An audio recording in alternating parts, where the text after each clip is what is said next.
मध्य प्रदेश के जबलपुर में स्थित बरगी डैम पर हुआ क्रूज बोट हादसा सिर्फ एक दुखद घटना नहीं बल्कि ये कई गंभीर सवाल भी खड़े करता है। क्या ये केवल खराब मौसम का नतीजा था या फिर इसमें मानवीय लापरवाही और सिस्टम की खामियां भी शामिल थी? इस एक्सप्लेनर में हम इसी हादसे को गहराई से समझने की कोशिश करेंगे, तथ्यों, संभावित कारणों और सिस्टम की कमियों के आधार पर।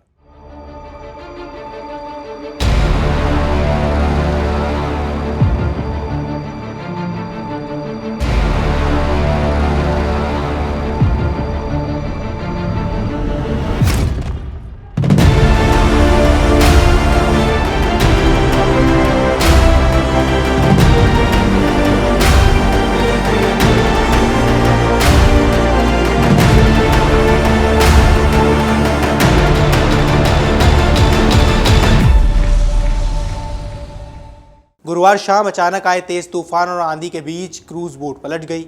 इस बोट में कुल 43 लोग सवार थे, जिनमें से अब तक 9 लोगों की मौत हो गई है। यह आंकड़ा बढ़ भी सकता है, जिस पर अभी सबकी नजरें टिकी हुई हैं। 28 लोगों को यहां बचा भी लिया गया है, जबकि कुछ लोग अब भी लापता बताए जा रहे हैं।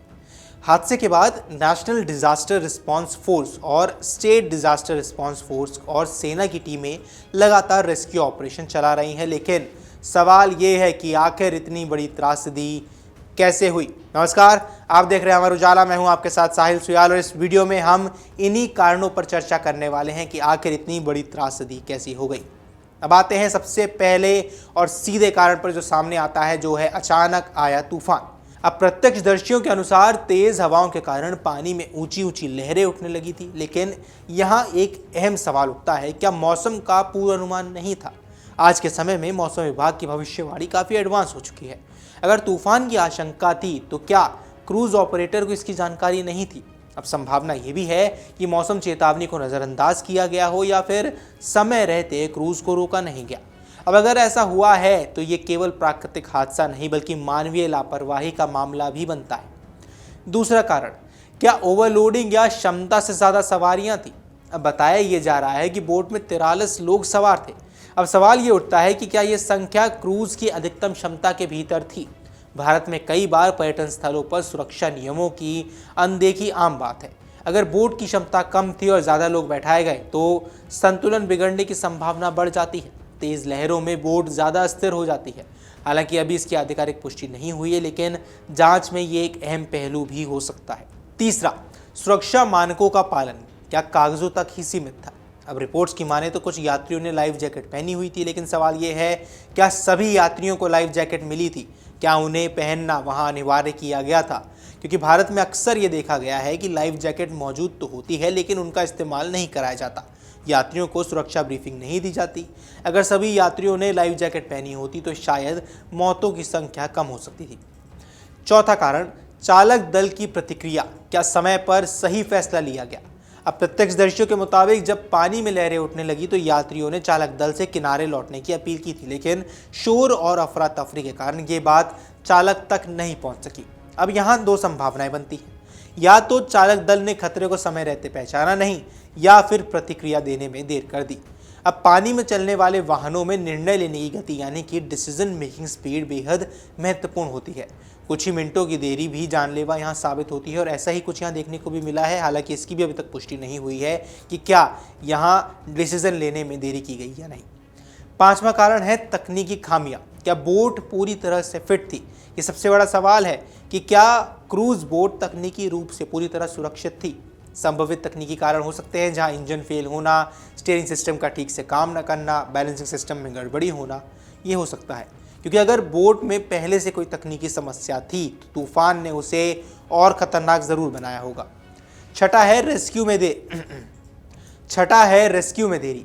अब क्या सिस्टम इसके लिए तैयार था? हादसे के बाद रेस्क्यू ऑपरेशन में कई एजेंसियां लगी हैं, एनडीआरएफ, एसडीआरएफ, सेना, लेकिन शुरुआती घंटों में अंधेरा, खराब मौसम, गहराई जो करीब 20 फीट है, इन सब ने बचाव कार्य को मुश्किल बनाया।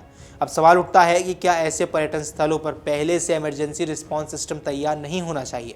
अगर तुरंत रेस्क्यू बोट्स उपलब्ध होती, लोकल स्तर पर प्रशिक्षित टीम होती तो शायद और लोगों की जान बचाई जा सकती थी। अब सबसे बड़ा सवाल, क्या प्रशासनिक निगरानी में यहाँ चूक हुई है? दरअसल हर पर्यटन स्थल पर प्रशासन की जिम्मेदारी होती है कि सुरक्षा नियमों का पालन हो, नियमित निरीक्षण किया जाए, आपातकालीन योजनाएं तैयार की जाएं। लेकिन अगर ये सब कागजों में था तो ज़मीन पर क्यों नहीं? ये सबसे बड़ी प्रशासनिक विफलता भी मानी जा सकती है। अब इस हादसे का सबसे दर्दनाक पहलू वो दृश्य था जब एक मां अपने 4 साल के बच्चे को सीने से लगाए मृत पाई गई। ये सिर्फ एक हादसा नहीं बल्कि ये भी याद दिलाता है कि हर लापरवाही के पीछे इंसानी जिंदगियां दांव पर होती हैं। सिस्टम की छोटी सी गलती भी किसी परिवार को तबाह कर सकती है। अब आता है सबसे बड़ा सवाल, क्या ये हादसा रोका जा सकता था? संभवित जवाब है हाँ, शायद काफ़ी हद तक। क्योंकि अगर मौसमी चेतावनी को गंभीरता से लिया जाता, बोट की क्षमता और सुरक्षा नियमों का पालन होता, चालक दल प्रशिक्षित और सतर्क होते, प्रशासनिक निगरानी मजबूत होती, तो शायद ये हादसा या तो टल जाता या फिर इतना बड़ा नहीं होता। सरकार ने जांच के आदेश दे दिए हैं और मुआवजे की घोषणा भी हो गई है, लेकिन असल ज़रूरत है जिम्मेदारी तय करने की, सिस्टम में सुधार करने की और भविष्य में ऐसी घटनाओं को रोकने की। कि बरगी डैम का ये हादसा हमें सोचने पर मजबूर करता है कि भारत में पर्यटन सुरक्षा अभी भी एक बड़ा मुद्दा है। हर बार हादसे के बाद मुआवजे और जांच की घोषणा ज़रूर होती है, लेकिन ज़मीनी स्तर पर बदलाव कम ही दिखता है। ये घटना सिर्फ एक प्राकृतिक आपदा नहीं, ये कई छोटी बड़ी चूकों का परिणाम हो सकती है। अगर इस हादसे से सबक नहीं लिया गया तो ये सिर्फ आंकड़ों में बनकर रह जाएगा, बल्कि इससे अगर गंभीरता से लिया जाता है तो भविष्य में कई जिंदगियों को बचाया भी जा सकता है। अब आपको क्या कुछ लगता है हमें कमेंट सेक्शन पर जरूर बताएं। फिलहाल के इस वीडियो में इतना ही। नमस्कार। अगर आप ये वीडियो YouTube पर देख रहे हैं तो हमारे चैनल को सब्सक्राइब कर बेल आइकन दबाएं और Facebook पर देख रहे हैं तो हमारे पेज को लाइक करें।